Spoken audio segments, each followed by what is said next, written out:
So here's one of these micro serrated knives. They're very hard to sharpen and they wear fairly quickly because the blades are fairly thin. As you can see, there's virtually no edge on this knife whatsoever.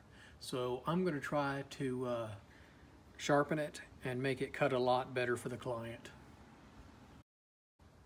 So what I'm going to do is I'm going to start out with a very fine three-sided file.